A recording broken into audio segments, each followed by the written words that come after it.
بسم اللہ الرحمن الرحیم۔ السلام علیکہ یا صاحب العصر والزمان۔ اس شخص نے عرض کیا، خدا کی قسم میں آپ اہل بیت علیہ السلام سے محبت رکھتا ہوں۔ امام علیہ السلام نے فرمایا، لہٰذا تمہیں اپنی جلد کو مصیبتوں کے لیے تیار رکھنا چاہیے۔ خدا کی قسم، بلا و مصیبت ہمارے شیعوں کے لیے کوہستان میں سیلاب جاری ہونے سے زیادہ آسان ہے۔ مصیبت کا آغاز ہم سے ہو کر تمہاری طرف بڑھے گا، نعمت اور آسانی کا آغاز بھی ہم سے ہوگا، پھر وہ نعمت تمہیں ملے گی۔ سوال: جابر جعفری کہتے ہیں کہ امام محمد باقر علیہ السلام نے فرمایا، جمعے کا یہ نام کس بنا پر رکھا گیا؟ میں نے عرض کیا، قربان جاؤں، اس کا سبب بیان فرمائیے۔ جواب: امام علیہ السلام نے فرمایا، کیا نہیں جانتے کہ تمہیں اس کی تعویل اور تفسیر اعظم بتاؤں؟ میں نے عرض کیا، کیوں نہیں اے فرزند رسول صلی اللہ علیہ وآلہ وسلم، آپ بیان فرمائیے۔ امام علیہ السلام نے فرمایا، جابر، اس دن کو جمعہ اس لیے کہا گیا ہے کیونکہ اس دن اللہ تعالیٰ نے پوری کائنات کے اول و آخر کو اور جو کچھ آپ نے خلق فرمایا ہے، جنوں انس اور آسمان و زمین کی سب مخلوق، دریا سمندر، بہشت جہنم، سبھی کو مقام میثاق پر جمع کر کے ان سے اپنی ربوبیت، حضرت محمد صلی اللہ علیہ وآلہ وسلم کی نبوت اور مولا علی علیہ السلام کی ولایت کا عہد و پیمان لیا۔ اسی روز اللہ تعالیٰ نے زمین و آسمان سے فرمایا، اینیا طوعاً او کرہن قالتا آتینا طائعین، بن جاؤ چاہے اطاعت اور خوشی سے، چاہے مجبوری اور کراہت سے۔ سورہ فصلت 41 حامیم سجدہ آیت 11۔ تو زمین و آسمان نے کہا، ہم اطاعت و فرما برداری سے وجود میں آتے ہیں، لہٰذا اس دن کا نام جمعہ رکھا گیا، کیونکہ اس دن اول سے لے کر آخر تک پوری کائنات کو جمع کیا گیا۔ پھر ارشاد رب العزت ہوا، یا ایھا الذین آمنوا اذا نودی للصلاۃ من یوم الجمعہ، اے ایمان والو، جب تمہیں جمعہ کے دن نماز کے لیے پکارا جائے۔ سورہ جمعہ 62 آیت 9۔ یہ وہی دن ہے کہ جس دن میثاق کے لیے تمہیں جمع کیا گیا، اور نماز سے مراد امیر المومنین علی علیہ السلام کی ذات گرامی ہے، یعنی ولایت، اور یہ ولایت کبریٰ ہے۔ اسی دن انبیاء کرام، رسل، ملائکہ اور اللہ کی تمام مخلوق، جنوں انس، آسمان و زمین اور مومنین امیر المومنین علی علیہ السلام ہیں۔ اور خرید و فروخت چھوڑ دو، اور یہ یعنی امیر المومنین علی علیہ السلام کی بیعت اور آپ علیہ السلام کی ولایت تمہارے لیے بہتر ہے۔ اور جب نماز ختم ہو جائے، یعنی امیر المومنین علیہ السلام کی بیعت مکمل ہو، تو پھر زمین میں پھیل جاؤ۔ یہاں زمین سے مراد اللہ کے اوصیاء ہیں کہ جن کی ولایت اور اطاعت کا خدا نے حکم دیا ہے، جس طرح سے پیغمبر اکرم صلی اللہ علیہ وآلہ وسلم اور امام علی علیہ السلام کی اطاعت کا حکم دیا گیا ہے۔ یہاں اللہ تعالیٰ نے ان کا نام بیان کرنے کے بجائے لفظ کو بطور کنایہ استعمال کیا ہے۔ امام علیہ السلام نے فرمایا، اور اللہ کا فضل طلب کرو۔ سوال: جابر نے عرض کیا کہ مولا یہاں اور اللہ کی فضل میں سے طلب کرو ہے۔ جواب: امام علیہ السلام نے فرمایا، تبدیلی ہوئی ہے، اصل میں یوں ہی تھا کہ اللہ کا فضل طلب کرو۔ اوصیاء میں اللہ کو زیادہ یاد رکھو تاکہ کامیاب ہو جاؤ۔ یہاں سے اللہ تعالیٰ حضرت محمد صلی اللہ علیہ وآلہ وسلم سے مخاطب ہے۔ فرمایا، اے محمد صلی اللہ علیہ وآلہ وسلم، جس وقت شکی مزاج منکر تجارت یعنی پہلے کو دیکھتے ہیں، یا لہو لب یعنی دوسرے کو دیکھتے ہیں، تو اس کی طرف چلے جاتے ہیں اور تجھے علی کے ساتھ اکیلا چھوڑ دیتے ہیں، اور جو کچھ اللہ کے پاس ہے، یعنی علی اور اوصیاء کی ولایت، یہ لہو لب اور تجارت سے بہتر ہے۔ صاحبان تقویٰ کے لیے یہاں متقین سے مراد تم لوگ ہو، اور اللہ بہترین رزق و روزی دینے والا ہے۔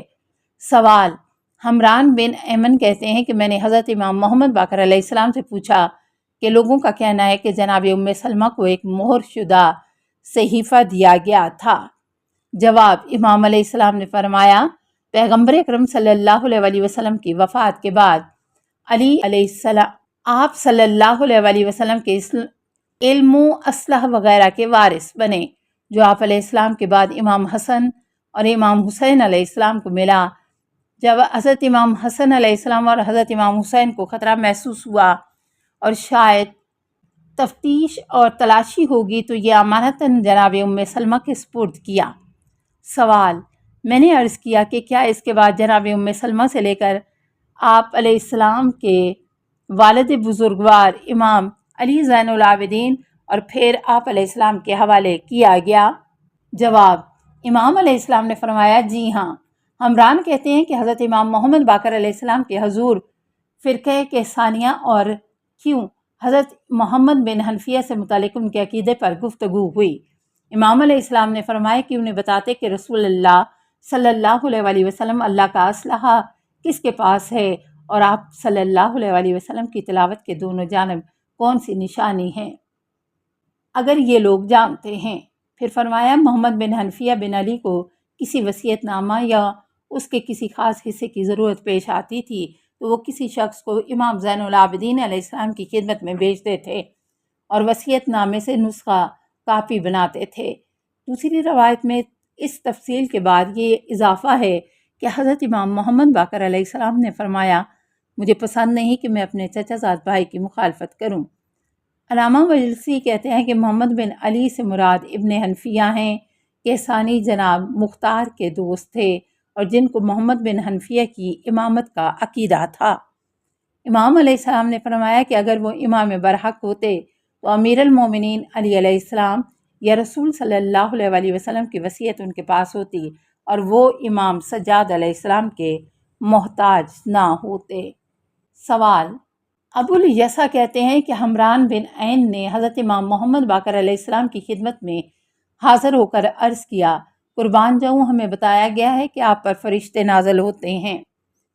جواب: امام علیہ السلام نے فرمایا، خدا کی قسم، بے شک فرشتے ہم پر نازل ہوتے ہیں اور ہمارے گھروں کے فرش پر پھرتے ہیں۔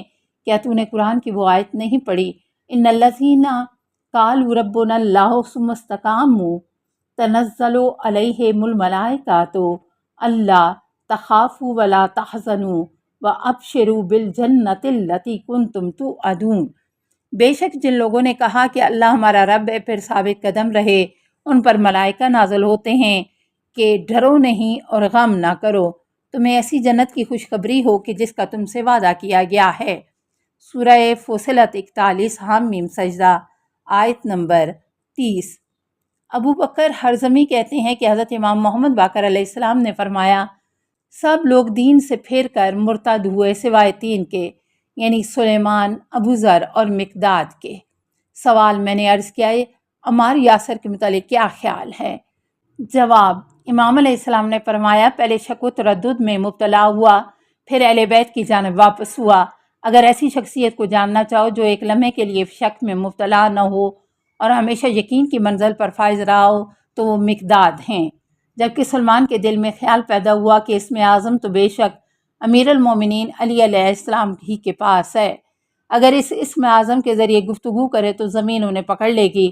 وہ برابر اسی سوچ میں رہا، لہٰذا اس کے دل میں شک آ گیا تو اس کی گردن میں درد ہوا اور اگر گردن ٹوٹنے جیسا درد ہونے لگا۔ ایک دن مولا علی علیہ السلام اس کے پاس سے گزرے تو فرمایا، اے ابا عبداللہ سلمان، یہ درد اور تکلیف اس شک کے سبب ہے، لہٰذا بیعت کرو۔ تو سلیمان فارسی نے بیعت کر لی، جبکہ حضرت ابو ذر غفاری کو امیر المومنین علی علیہ السلام نے خاموش رہنے کا حکم دیا تھا، لیکن اس کے لیے ناممکن تھا کہ وہ خدا کی راہ میں ملامت گروں کی ملازمت پر خاموش رہے، لہٰذا اس نے تنقیدی گفتگو کی اور حضرت عثمان وہاں سے گزرے اور حضرت ابو ذر کو مدینہ سے جلا وطن کیا۔ پھر لوگ اہل بیت کے پاس واپس آنے لگے۔ سب سے پہلے جنہوں نے آل رسول کی طرف رجوع کیا وہ ابو ساسان انصاری، ابو العمر شتیرہ تھے، جن کی تعداد مجموعاً 7 افراد تھی۔ امیر المومنین حضرت علی علیہ السلام کے حق کو ان 7 بزرگوں کے علاوہ کوئی نہیں جانتا۔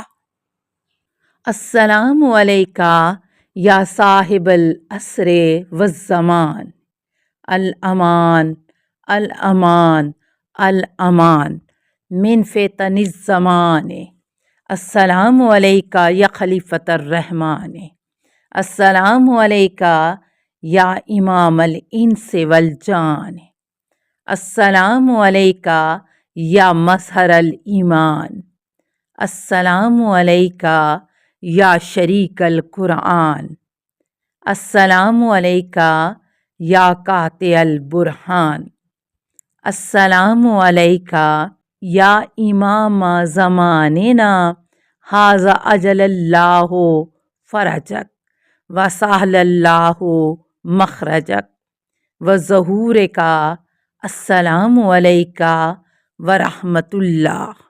اللہم صلی علی محمد و آل محمد۔